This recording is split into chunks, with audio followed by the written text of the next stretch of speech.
Soc la Mariona Sans i vinc per entrar en matèria.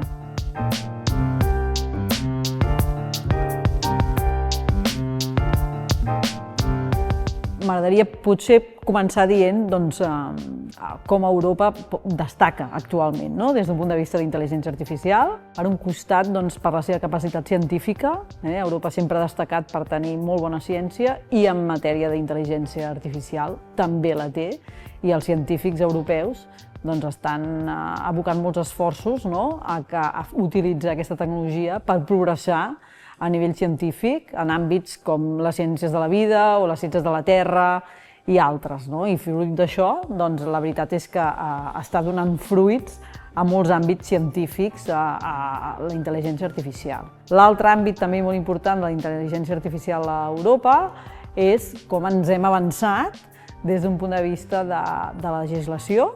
Sabeu que la intel·ligència artificial, al final, avui en dia, un dels grans problemes que té és la seva explicabilitat, arribar a entendre com funciona aquesta intel·ligència artificial i d'on acaba donant els resultats que dona, i també que siguin resultats robustos, coherents, etc.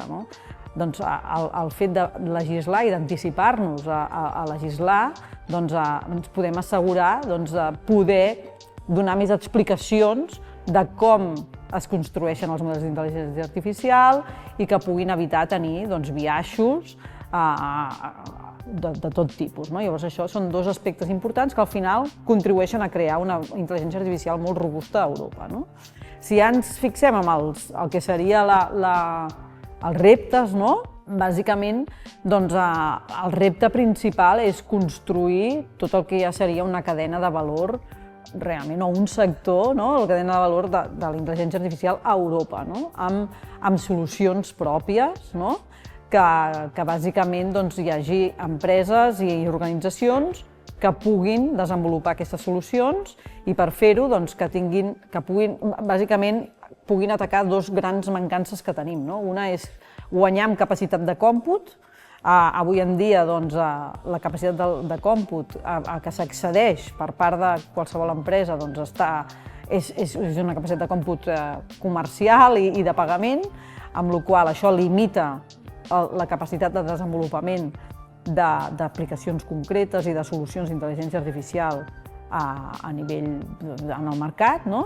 I l'altra gran mancança és que al final moltes de les solucions que s'estan construint ho fan a partir de models fundacionals que són propietaris de 3, 4, 5, 6 empreses a nivell internacional i bàsicament no europees. I això fa que quan tu estàs desenvolupant solucions sobre una base que no saps com funciona, que has de pagar i que no és teva, això fa que estiguis dependent i que siguis cautiu d'un negoci de tercers. I això és una mancança que tenim i, per tant, és un dels reptes importants a cobrir. Al final, la conclusió principal és que Europa fa molt bona ciència, té molta capacitat, a més s'ha anticipat en la part legislativa i ens falta treballar tot el que seria l'arribada a mercat amb solucions pròpies per construir una cadena de valor europea.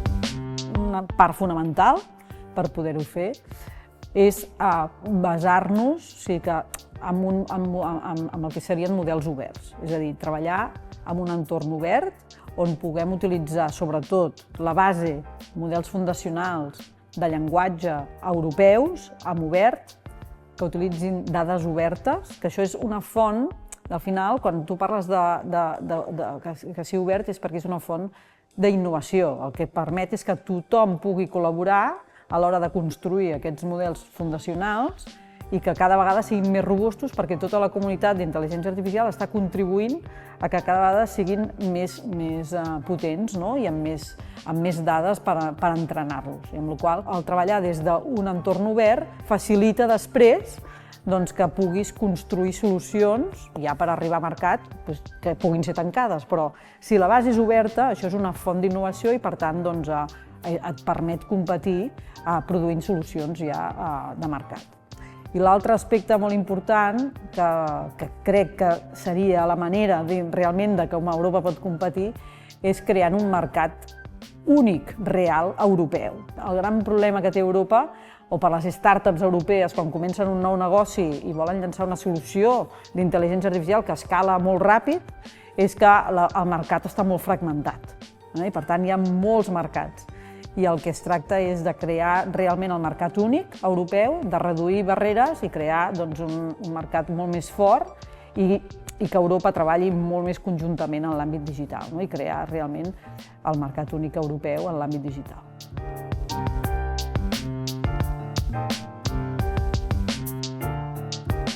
El que s'està treballant a nivell europeu és per, a part evidentment, a legislar des de les institucions comunitàries. Ara es tracta de fer baixar aquesta legislació als diferents mercats, no només des d'un punt de vista de crear una supervisió, que és el que primer penses, hi haurà un òrgan supervisor i de control sobre l'aplicació de la intel·ligència artificial, sinó també des d'un punt de vista molt més amigable de poder donar servei a tots els usuaris de la intel·ligència artificial, de poder ajudar a com s'ha d'aplicar aquesta legislació, a donar guidelines, a mostrar bones pràctiques i de poder posar en marxa serveis de suport aquí als desenvolupadors perquè realment apliquin aquesta intel·ligència artificial i sigui útil.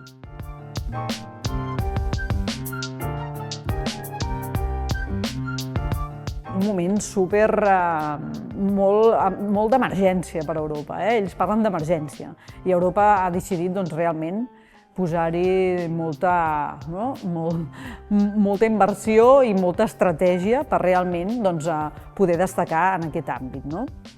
És veritat que hi ha dificultats, però on es visualitza realment que es pot aportar valor és quan ja es baixa a poder identificar solucions sectorials, de ninxo, que puguin anar a mercats concrets, a tasques concretes i no tant a la part més generalista de la intel·ligència artificial, com són els grans models de llenguatge, però a poder atacar aquests mercats menys ninxo. Quina és l'estratègia?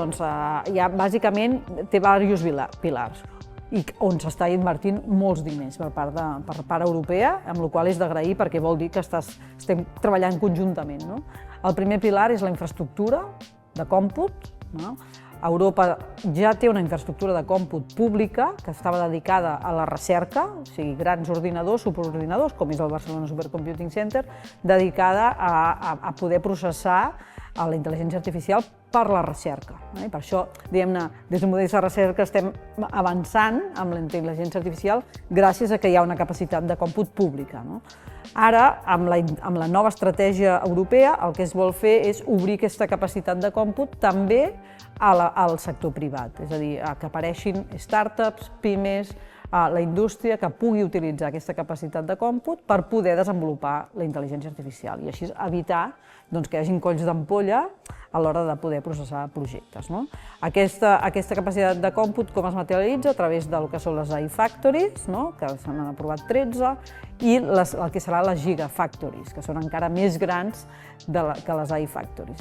Centres on hi haurà molta capacitat de còmput, molts processadors destinats a la intel·ligència artificial a poder entrenar models a diferents dimensions. Després hi ha altres pilars d'aquesta estratègia. Un altre seria construir tot el que és accés a dades de qualitat.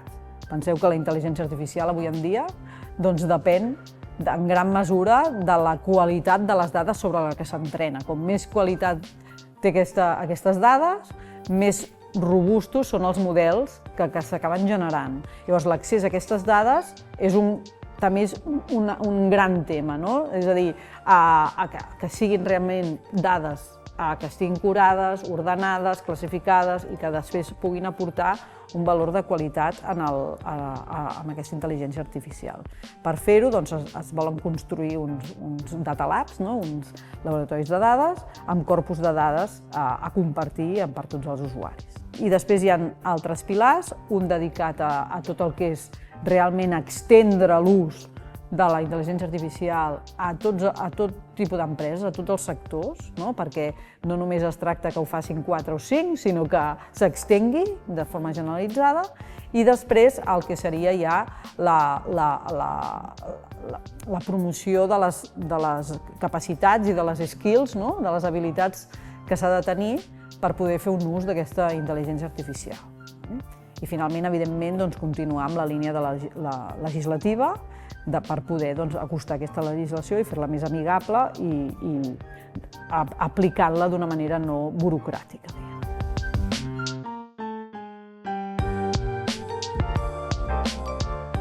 Bé, les AI Factories són una iniciativa que ha llançat la Comissió Europea conjuntament amb EuroHPC. EuroHPC és la xarxa europea de centres de supercomputació per dotar aquests centres de supercomputació amb més capacitat computacional per estimular el desenvolupament de la intel·ligència artificial entre el sector de les startups, les pimes i el sector privat en general. Aleshores, el que s'ha posat en marxa bàsicament és, primer, un canvi legislatiu per poder donar accés al sector privat en aquesta infraestructura pública i després tot el que és una inversió amb diners per ampliar els centres de supercomputació, poder invertir en nous equips, nou equipament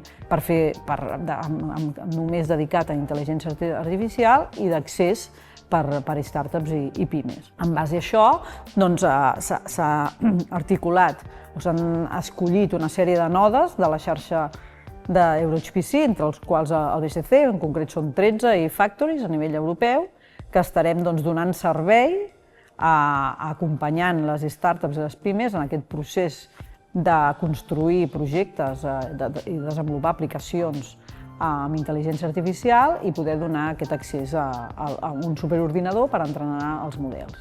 A banda d'aquest accés al superordinador, també s'ha de construir posar en marxa tota una sèrie de recursos per poder afavorir aquests projectes. Per exemple, crear uns espais de dades per accedir a dades d'intel·ligència artificial, també tenir un repositori de software amb eines i models disponibles per a les empreses perquè puguin utilitzar-los pels seus projectes i després acompanyar-los des d'un punt de vista d'advisor, de consultoria, d'acompanyament d'alt nivell, partint de tota la nostra capacitat que ja tenim com a centres de desenvolupament i recerca amb intel·ligència artificial, acompanyar les empreses a poder configurar aquests projectes, amb com han de ser les aplicacions, quin algoritme han de fer servir, quines dades, els protocols de construcció dels projectes, etc.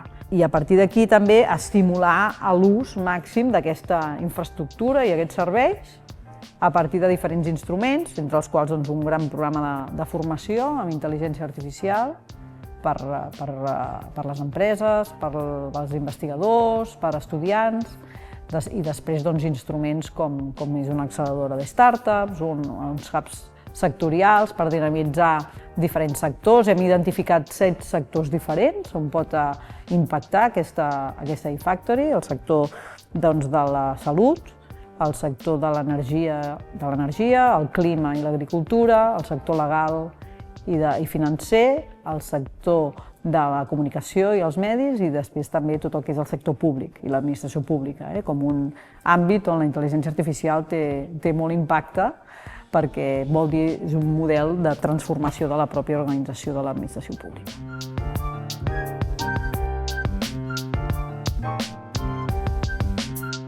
El BCC és un centre de recerca i es fa recerca.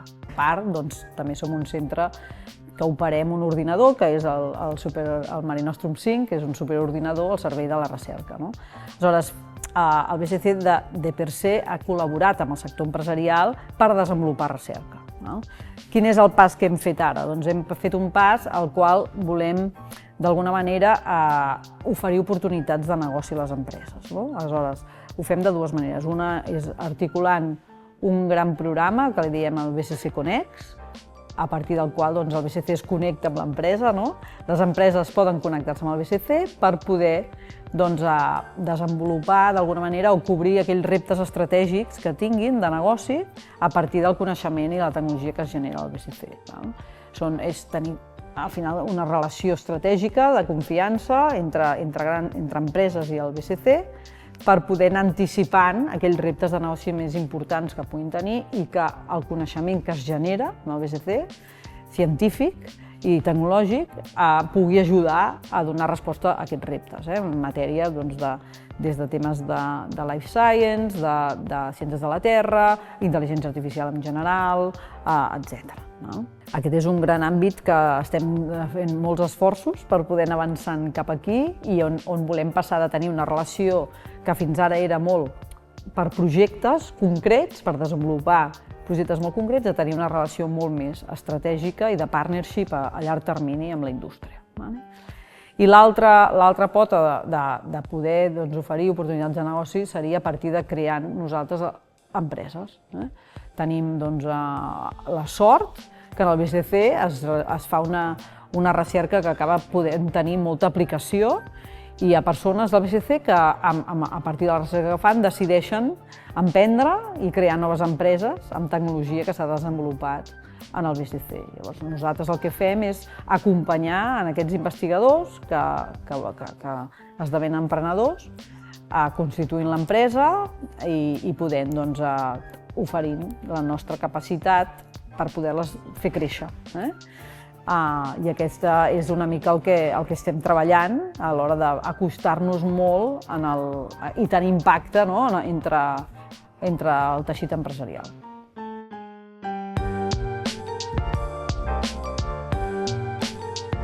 Emmarquem el que és el programa d'acceleració de startups en el que és la iFactory. Per tant, és un mecanisme per poder atraure startups que vulguin créixer al voltant d'aquesta iFactory. La iFactory ha de ser un motor de creació de noves empreses. Al final volem contribuir a crear els futurs campions europeus de la intel·ligència artificial a Europa i que siguin els principals proveïdors de tecnologia i de solucions en intel·ligència artificial a Europa. Llavors estem compromesos a poder contribuir a crear aquestes empreses, per tant, a poder-les fer créixer. Llavors el programa d'acceleració és un mecanisme per poder atraure aquestes empreses. I quin és el gran valor afegit que tenim? És un programa que al final no només estarem accelerant des d'un punt de vista de negoci i de captació d'inversió de qualsevol programa tradicional d'acceleració, sinó també que oferirem tota la nostra capacitat tecnològica. Per tant, obrirem la nostra infraestructura en aquestes startups, totes les nostres eines i recursos que disposarem a la iFactory, des de base de dades, models, tecnologies, personal expert, amb la qual cosa aquestes startups no només estaran creixent des d'un punt de vista de negoci, identificant els millors mentors, captant inversió, sinó també podent desenvolupar la seva tecnologia per fer-la escalable i arribar a mercat utilitzant els recursos d'aquesta iFactory.